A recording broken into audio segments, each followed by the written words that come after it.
Shit. I never remember to look up the dates before I start filming these. Hello everybody, it's Anna and welcome back to my booktube channel. This video is going to be my Geekly Wrap-Up for the week of November 25th through December 1st. And I lied. I said that this was not going to be a big reading week for me, or so I thought, because this is the week that contains my wedding anniversary. Wait, no, not this week. It had contained my wedding anniversary, my husband's birthday, Thanksgiving, Black Friday, all these other kind of things. And I managed to read 6 books this week, somehow, and play 2 board games. So, I don't know how that happened, but don't trust a word I say, I guess, when I'm not actually able to read a lot of books because, surprise! Also, as I'm filming this, the sun is going down and the lighting is making my hair look like this really weird shade of orange. Alright, so let's go ahead and get into what I read.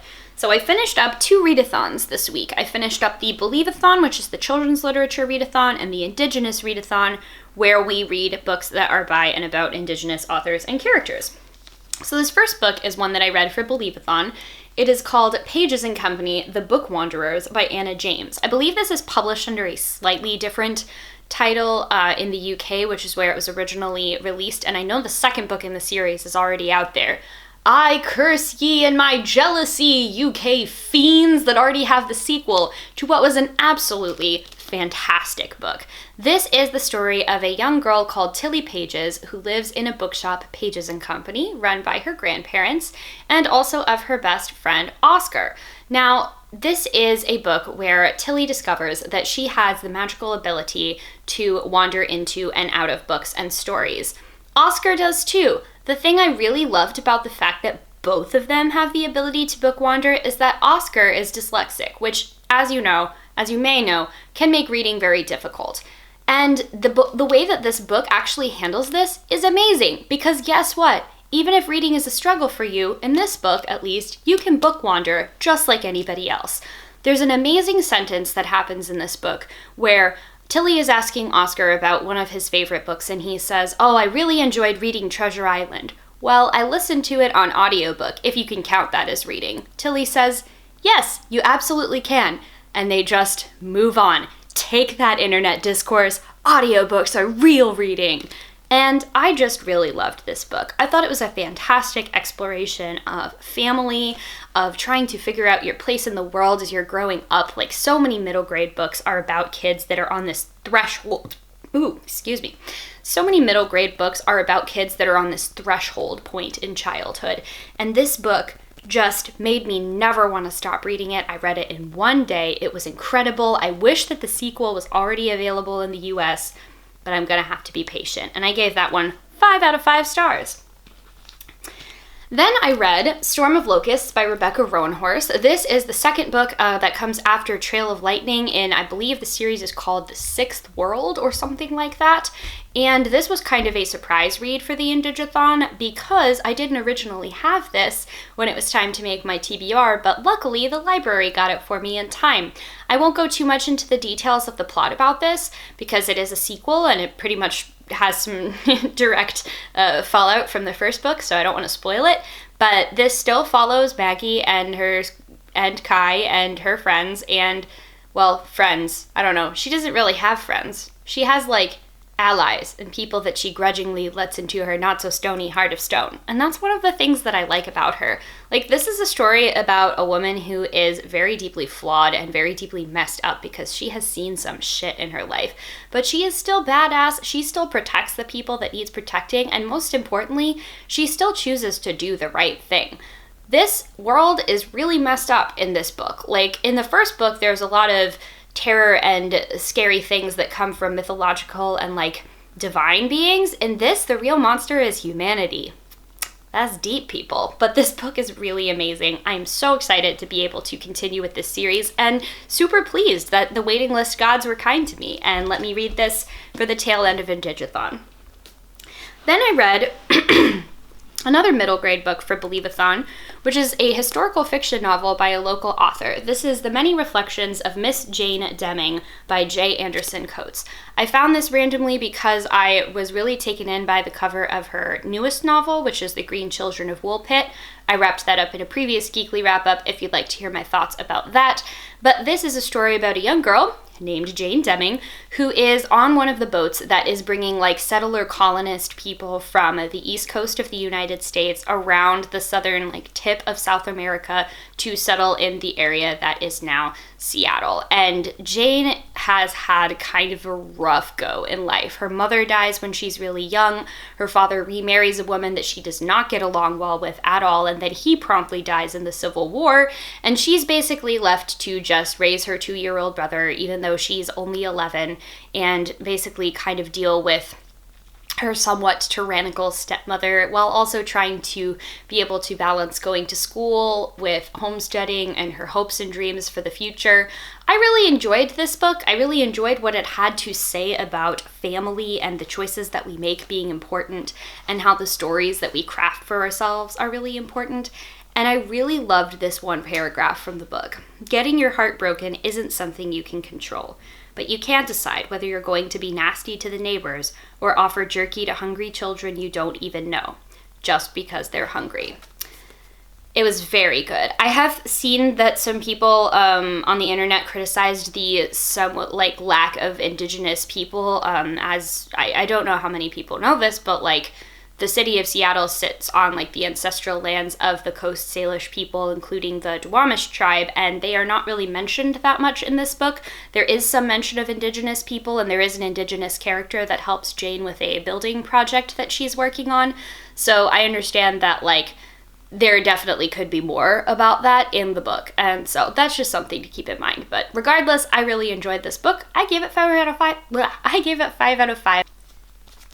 Now we are to the final book that I read for Believathon. This is Song for a Whale by Lynn Kelly. I first heard about this over on Rachel's channel, which I will go ahead and link for you. And I came across this book actually when I was researching books for the Disability Readathon recommendations, and I came across this because this book has a deaf protagonist. The main character is a girl called Iris who was born deaf, and there is this sort of like family lore that connects her and her deaf grandparents to this whale that beached itself the night that she was born, and they have this whole connection to whales and like this big part of the family story. So when Iris gets a little bit older, she has got this interest in like the science behind sound. She likes to tinker with old radios and fix them up, because even though she can't hear the music coming out of them per se, she is still like experiencing it through vibrations and through, you know, when you have like a printout of what sound waves actually look like on paper. So when Iris hears about this mysterious whale, Blue 55, that has a unique song and is unable to communicate with the other whales around it because for some reason it either can't hear them or they can't hear the sound that it's emitting, Iris decides to take it upon herself to make a song that the whale can hear. This book is great. As far as I know, the book is not written by a deaf author. The book is written by somebody who is a, I believe, hearing ASL interpreter. I did think, though, that there was a lot of good research that went into this book, but I am not deaf myself, so make of that what you will. But I really enjoyed this. There is a lot of like great stories about Iris bonding with her deaf grandmother, especially over what it's like to be isolated as maybe the only deaf person in your school in Iris's case, or after Iris's grandfather passes away, her grandmother is feeling kind of alone because she's just surrounded by a lot of hearing adults, and it can be very isolating, and having to deal with people's ableist BS can make that even more tricky.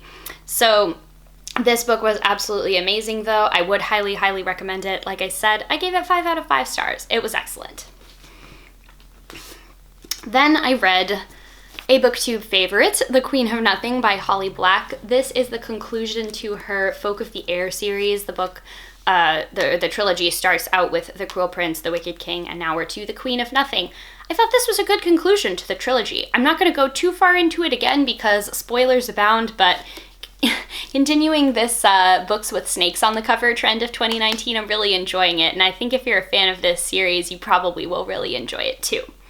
Also, big shout out to somebody that I know from the like Emerald City Comic Con cosplay arena and like the Critical Role fandom, but Pearl Bay Cosplay did an amazing Nausicaa, I don't remember now how to pronounce that name, but the like Queen of the Undersea cosplay when she got to meet Holly Black. I'm gonna link her down below as well because that cosplay was amazing and you all should just go check it out and give her some love, especially if you are a fan of the series. The last book that I managed to complete this week is Orpheus Girl by Bryn Rebel Henry. I actually read this during my single 2-hour Twitter sprint for Queerlet Readathon. As you can see, it's pretty short. It didn't take me very long to read, and this is our group read.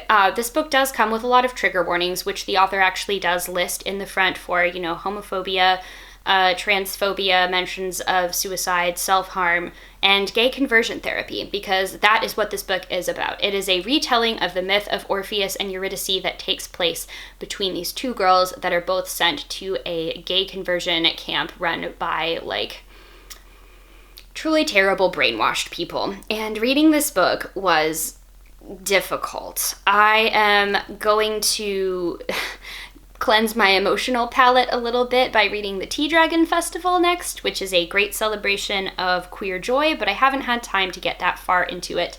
I did think Orpheus Girl was really good. The writing was a little plain for my taste. Like, the story was very compelling, but I don't think that the writing really brought out as much of the story and the world as I would have liked necessarily. It did it in some places, but in others it just came across as kind of like very declarative prose, and it wasn't necessarily as in-depth as I would have liked it to be. But great start so far off to the Queerlet Readathon. I ended up giving it 4 out of 5 stars.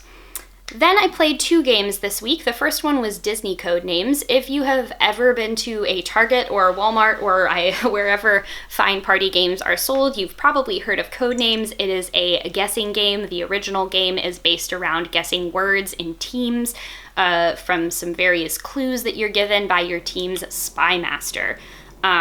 It's a little bit similar to charades or something like Taboo, where you can give clues, but you can't actually say the word that you're trying to get the people to guess. But this one, instead of just guessing words for the guessing tiles, they're all pictures of things from various Disney movies. And then we played another game of Parade with our friends that came over for Thanksgiving. That's the Alice in Wonderland card game. I have talked about that before on my channel because it is one of my very favorite card games and a great game to introduce to basically anybody. We just sort of played it after dinner as we were eating our apple pie and drinking some wine and just generally having a good chatting time. Then, surprise, we're not done yet. Usually I wrap up after the games, but something special happened to me this week. I was sent a book by an anonymous giver who saw my Amazon wish list and just sent me a book. They sent me The Familiars by Stacey Halls, which is a book that I have been really wanting to read ever since it popped up in a book depository recommendation for me, and I was like, wow, this sounds really amazing. I don't know who you are who sent this to me, but honestly, if you are watching this, thank you so much. I am so grateful that you took the time out of your day to just send a random stranger a book. I don't know if you watch the channel. I don't know if you know who I am outside of the chat room where I posted the wish list, but thank you so very much for this book. I cannot wait to read it. I guess in the spirit of this is a thing that people are doing now, I do have an Amazon wish list, and if you feel so inclined, I will link it down below. And if you would like to purchase a book off of this, you can feel free to. This is by no means a requirement, but apparently this is a thing that people want to do and that people have been asking me if I have. So I'm going to leave it there below, but obviously, you know, I just want everybody here to feel welcome and be able to watch the channel without feeling like, you know, you're obligated to buy me something. Because you're not. I'm gonna talk about books regardless, and we have a good time together here.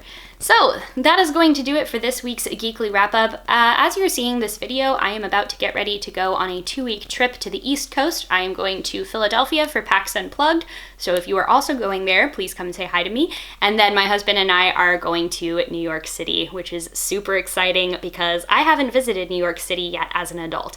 I have as a kid, not as an adult. It's gonna be real fun.